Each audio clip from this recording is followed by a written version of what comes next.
You are. I'm Aubrey Bergauer. I am coming at you from Rome right now. I've been traveling if you've been following me the past couple weeks. So, buongiorno, buonasera, wherever you are, wherever you're joining us from. I'm so glad you're here.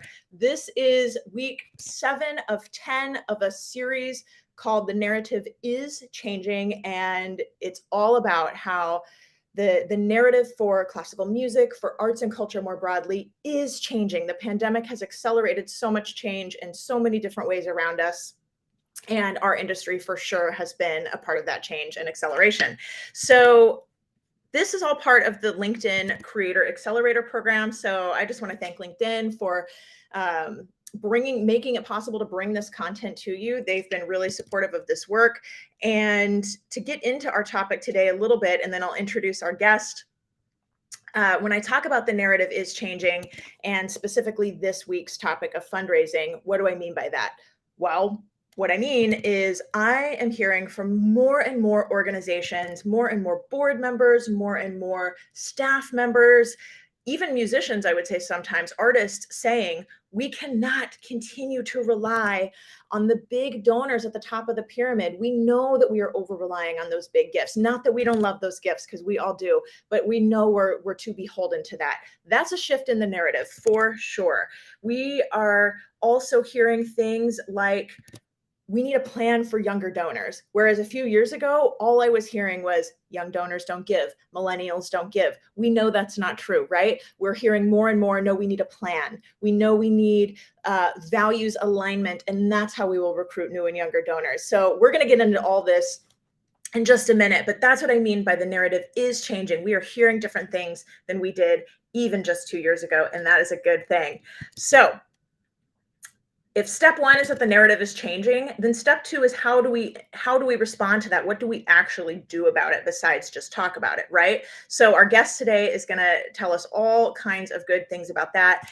And I just want to encourage everybody as we're going here, please use the chat, the comments on LinkedIn. We see them on this end. We'll respond to them. If you have questions, I'll bring those up at the end. If you just want to cheer our guest on, that's fine too. Whatever you want to do, we want to hear from you for sure. So please, please, please participate.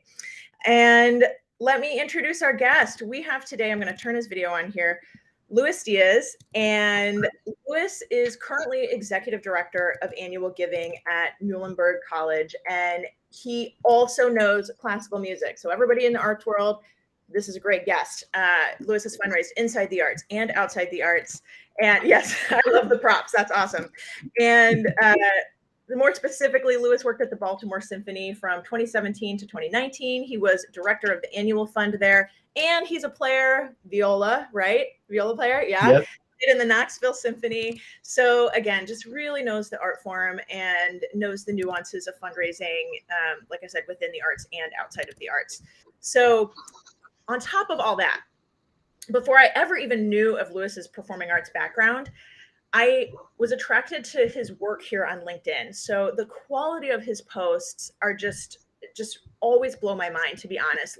Louis is such a thought leader on how to engage donors, how to become better, stronger, more relevant fundraisers and more relevant organizations.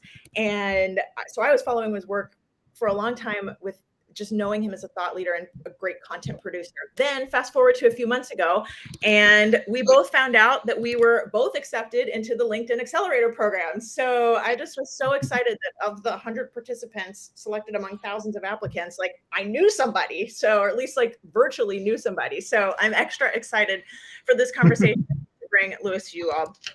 Okay, so one more quick administrative point. Please, if you think this conversation is relevant to anybody in your feed, anybody in your network, please share this, whether you are watching live now or you're watching online later. Spread the word about this conversation we're having if you think it would benefit others. That would be really, really wonderful to see that. Okay, so let's hit it. I'm just going to dive in with questions. Like I said, everybody use the chat, use the comments if you want to chime in. Okay, so my first question for you, Louis, is you created the Donor Participation Project, and that I want to hear first of all what that is, but my understanding is that you created that in response to a significant decline in donor participation across the entire nonprofit sector. What I've heard you say, what I've read on your website, 20 million households lost. Everybody, let me repeat that. 20 million households lost. These are donor households we're talking about between the years 2000 and 2016. So tell us what the Donor Participation Project is. Tell us what you're seeing at your own institution or other places you've worked, what the project is doing in response, all of that.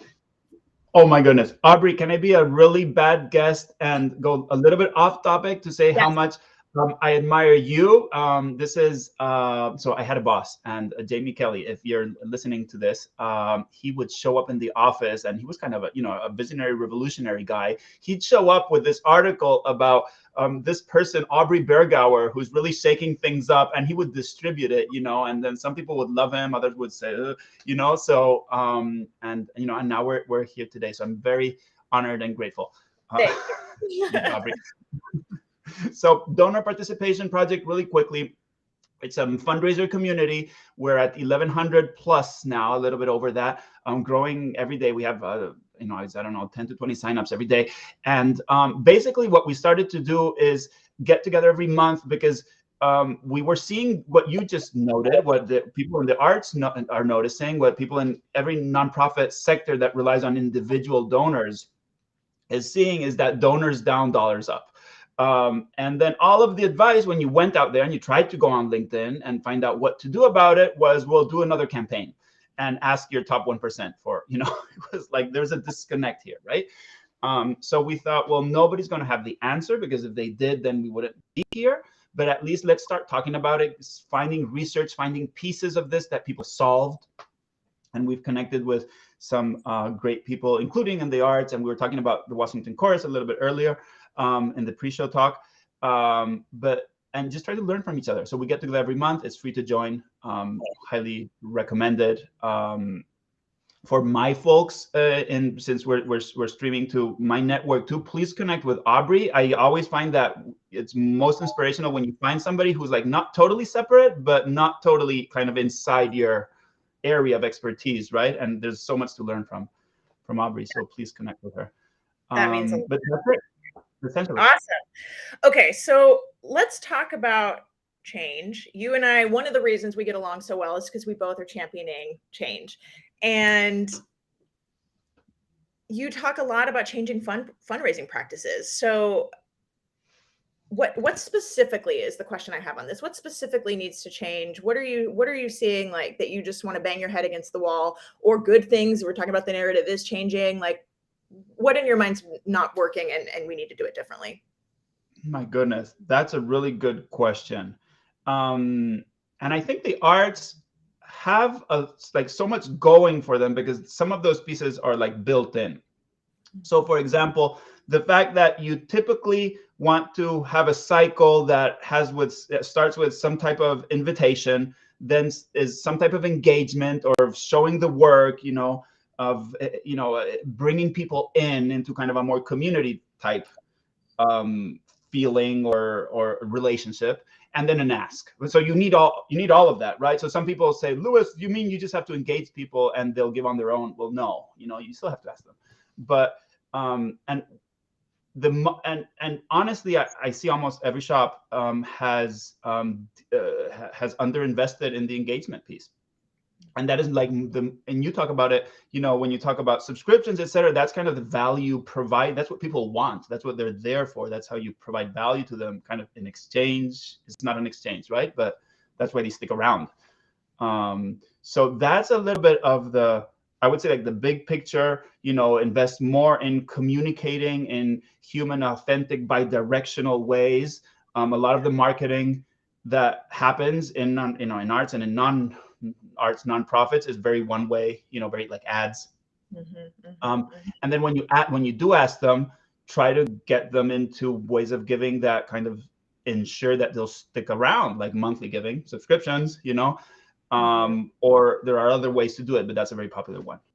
So Yeah, I think what's so interesting about that answer for anybody who, whether you watched last week on the subscription economy or almost any other week of this series, like I said, we're on week 7 now, so almost any other week, communication has been this recurring theme, no matter the topic, like customer-centric communication, in this case, donor-centric communication. And I've just, it's funny, I'm known for marketing communications, but I don't know, it's just really been an interesting through line of like, wow, it's so critical in everything we do to communicate this well, which you're saying is part of this engagement piece, and I totally agree. So love it. Okay. Actually, funny enough, my next question is continuing on this line of communication. So yes, bring the rest.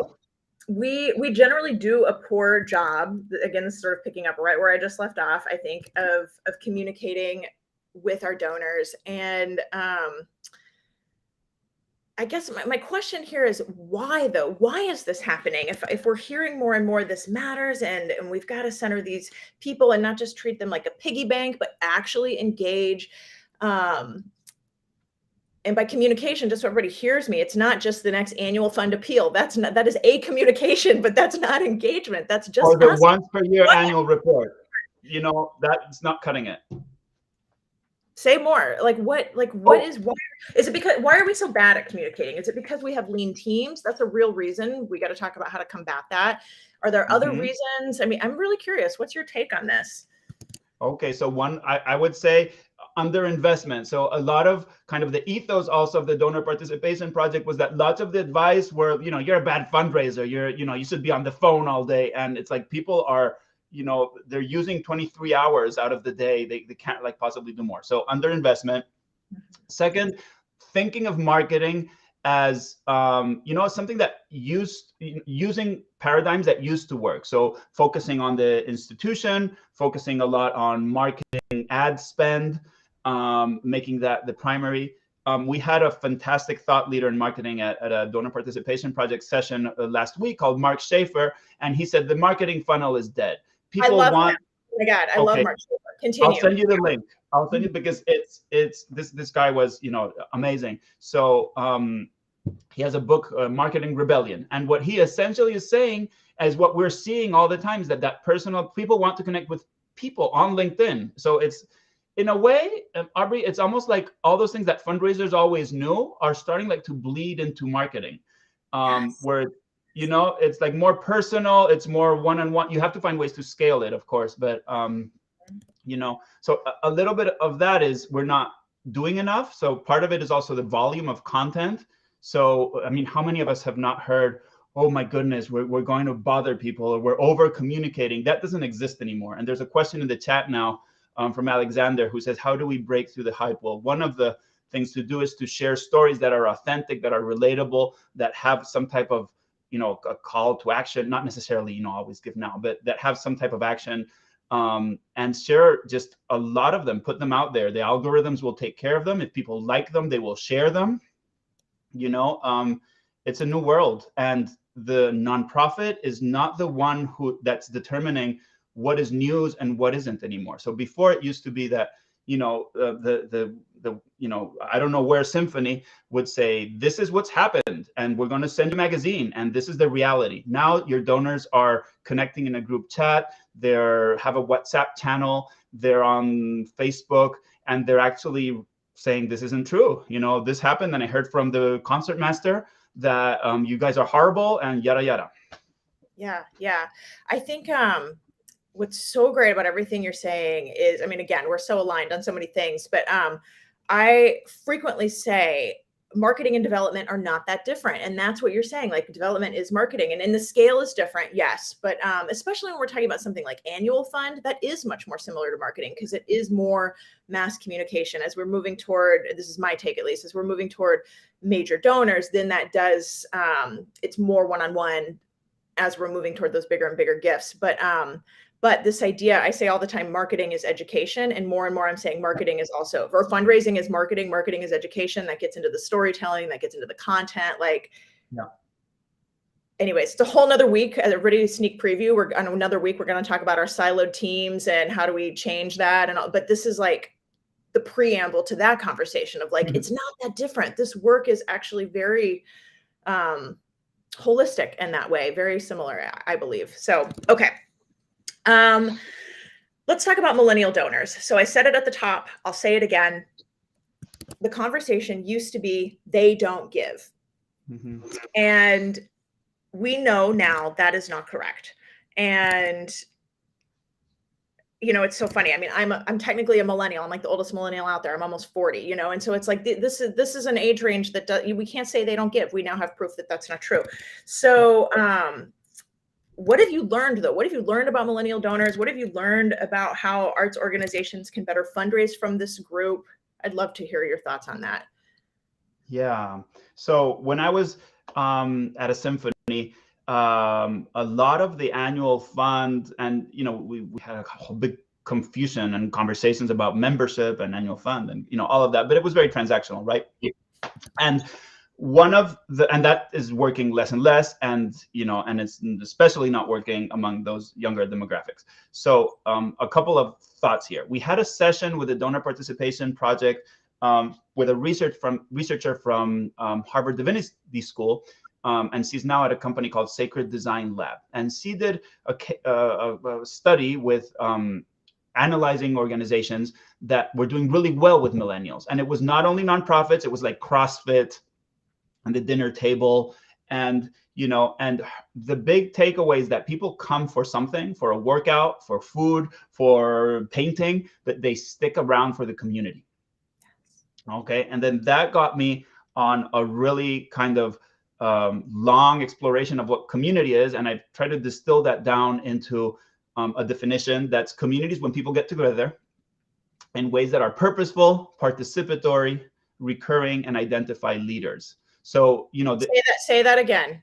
I feel like we should be taking notes. Say it again. Oh my goodness. So communities with people get together, obviously. So you need people, and they need to get together. There's a bit of digitally, okay, in ways that are participatory. So it's a two-way thing, right? We want to not only, and you can do social media in a way that's participatory or not really. So it doesn't really, the medium doesn't really matter. It's how you use it. So it has to be a conversation. It has to be purposeful. So people want to, if you have a group of symphony volunteers and all they do is get around to, pardon my French, but complain, about how bad the champagne is, that's not purposeful. So there has to be a clear purpose to, and then you can also have fun, right? It has to be recurring. So you don't build community if it's one-off things. And I see that a lot in kind of schools where we do this great event, it's amazing, and it just happened once. So things like the donor participation project, we meet every month, it's built into the design. And then you identify leaders. So since staff can't do it all, at the beginning, staff can kind of be the leaders, but you want to develop volunteers who can kind of take that. And you've seen that, like Aubrey, like with, I know some symphonies do like supporter dinners, I think, where you kind of develop a package and you train the volunteers and then they go and they do it. Those models, work well. Yeah.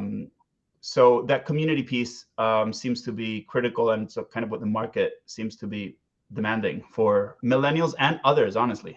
Yes, exactly. There is no age range to people who want that community by that definition. I believe that wholeheartedly. Okay, that's great. Thank you for that. So I want to name Lydia's question here. Is it worth noting when talking about millennials that most arts organizations don't accept Venmo or PayPal? I would love to hear your thoughts. I get very hyper about our website and our these technological. Yeah, I've read all your work. Oh my goodness. Oh my goodness. Okay. I'm going to share two ideas that are against each other. So they're contrary. One is, yes, you need to diminish friction as much as possible. Venmo does that. PayPal does it. There are platforms that integrate. And lots of people do trust PayPal a whole lot. And you'll be, you think that's every org I've worked with, and I've helped put PayPal on their giving site, they were surprised. So it's just like, it always happens. I don't know why. So number one. Number two, you are trying to build a community of supporters, and it's not necessarily, so not every donor that you acquire is as good as the other. So, not all, I say this, like, not our new donors are created equal. Yeah. Right. So things like, if you want people who are going to stick around with you, and things like Giving Days, Giving Tuesday, that type of mentality that you attract is not the type that sticks around with you. Right. So that's like, so for instance, monthly gifts. So that's not Venmo. I think you can do it on PayPal. Less people convert, but what you get over time, it adds up and it builds a much more sustainable organization. I did a study for a really large public research university, and the cutoff point where you could really see how those major gifts started to increase was after people were giving for 3 years in a row. So that's the amount of time it takes if you have the capacity and the inclination, all of that. But on average, you need to be around an organization that long. Yeah, that's great. Great intel. Okay, I want to talk about monthly giving a little bit, and then I see a couple more questions in the comments, so we'll come back to that. Anybody else, if you have questions, please drop them in the comments. I'm going to get to them very soon. But first, monthly giving. So we've touched on it a couple times already. And last week, again, for anybody who watched on the subscription economy, we talked about how most subscription brands outside of the arts make the customer opt out of the subscription. We all know if we don't want Netflix anymore, we have to cancel that ourselves. Whereas in the arts, and especially this is true with season subscriptions, this is true with annual fund often, we opt out for the donor and say, would you like to give again? Would you like to opt back in? Whereas monthly giving, I know the pros are like, what happens when their credit card changes and we got to chase that down? And, it maybe administratively feels like a burden. I don't know. I've heard the pros and cons, but I'm very curious. You're in it. You do the work on a day-to-day basis. Monthly giving, good, bad? What are your thoughts? Yeah. Like a rocket ship. So, but I don't want to be like flippant about this.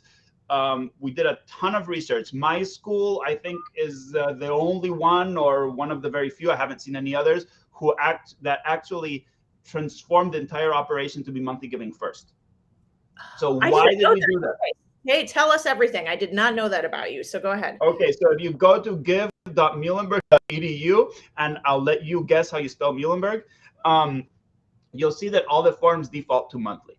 And we started to do this work at the Baltimore Symphony too. Why? So we had another session at the Donor Participation Project with a public radio director. And her name is Nicole Stern. And she was amazing.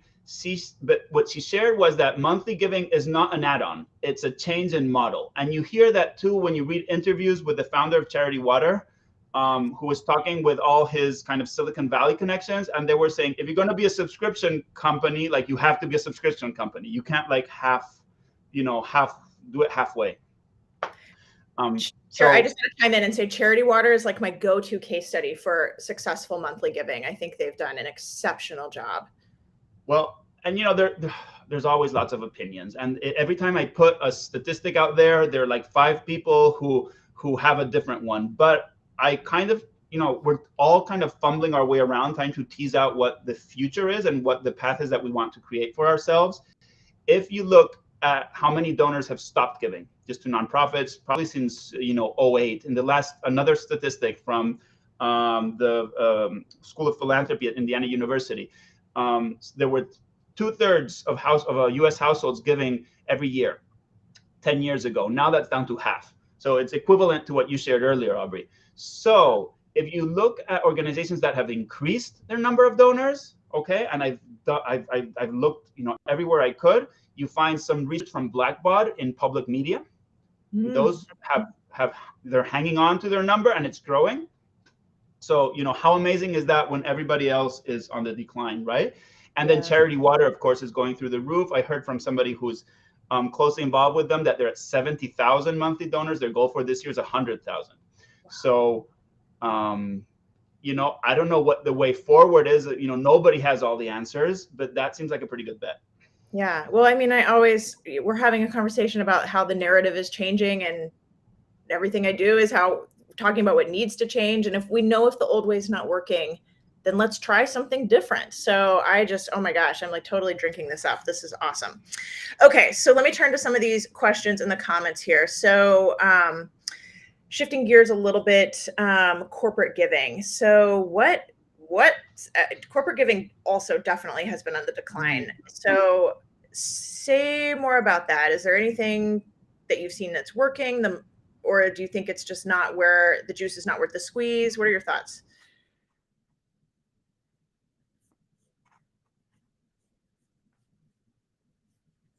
Uh-oh, did I lose you?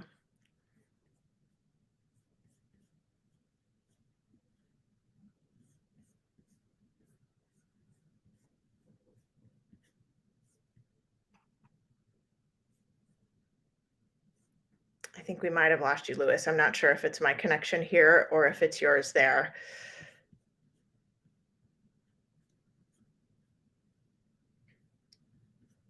We'll give it a minute. I'm just scanning these other comments here too. Cameron says people that we can retain are much better for our donor health. Thank you for affirming that. Yes, absolutely. Danielle says automatic opt-in. Could not agree more with this. Yes, however, not always easy to convince organizations this is the right way. 100% convincing people of change is difficult. Okay, we definitely lost Louis here. He'll join us again in a second.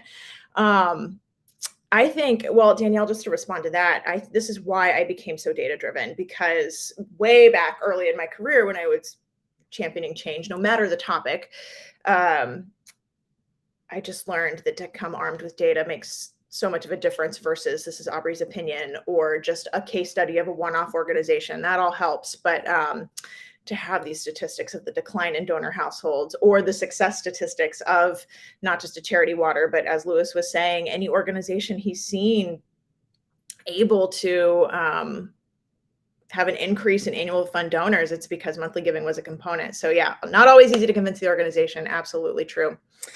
Lydia says, I think he's frozen. Yeah. Okay. So, well, I'm going to keep riffing here. Let's see here. I think what we'll do, we are close to being done on our time.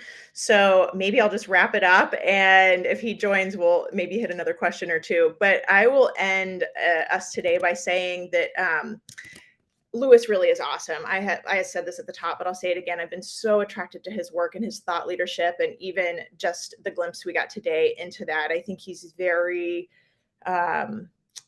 just balanced in how he approaches the pros, the cons, what he's seeing as trends, what he's hearing from others, and just really sort of reconciling all of that. So please give him a follow if you're not following him already. I think I just really respect him and his work in fundraising, and follow the Donor Participation Project. He is working on a conference that's coming up. So definitely follow. And like I said, if you like what you heard in this conversation today, I see these great comments coming through. Ashley says, thank you, really great information. You're so welcome. Thank you for the comment. Anybody else like that? If you're thinking this was helpful, please share it, give it a like, share it to your feeds. Oh my God, Tracy Wolf. So good to see you. So it's helpful to get the word out to everybody who is also looking to improve and change their fundraising practices. So give it a like, give it a share, and follow me if you're not already. If you want more change-making content, if you want tips in your feed, I talk all about changing the narrative for all kinds of topics within the arts and outside the arts. And one more time, I just want to thank LinkedIn for the Creator Accelerator program and making this series possible. I said before, this is week 7 of 10. And so we've got 3 more weeks left. We've got a few more awesome topics on how the narrative is changing, even if just a little bit is changing for the better. So with that, I'm going to say goodnight. Like I said, I'm here in Italy, so I will see you all next week. And we've got another great topic coming your way. So ciao, bye.